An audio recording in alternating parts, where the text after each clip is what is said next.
We're fire defense. We're mostly a design shop in that we designed our own vehicle, but we also have sold it. It's in military use. And so in selecting Infor, what we were looking for were a few things. We needed a software that we could very rapidly implement, and it was fairly important to find not just a cloud-based solution, but a cloud-based solution that was managed by the software developer.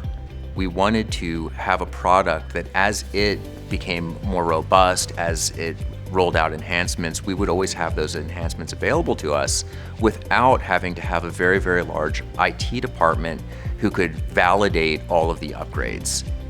We selected Infor because it was a solution that we felt we could rapidly implement.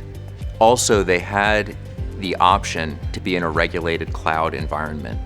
A lot of the other solutions that we looked at were able to put a single instance in the cloud, but they didn't have a real multi-tenant environment in a regulated environment.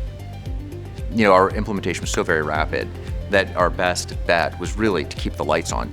That is a success story in and of itself. I mean, our first phase of implementation was only in 2 months, and we allowed another 6 months to bring in all of our inventory and bills of materials.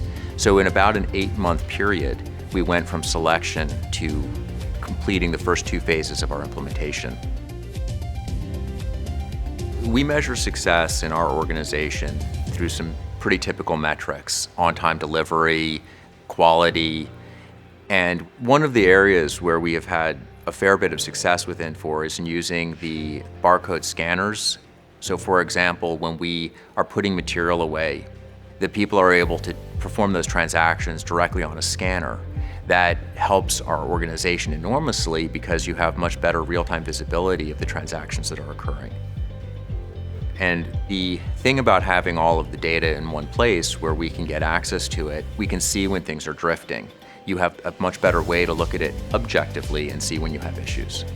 Overall, our ability to get the system to transition from a financial module within a couple of months and a operational module within another 6 months is quite impressive.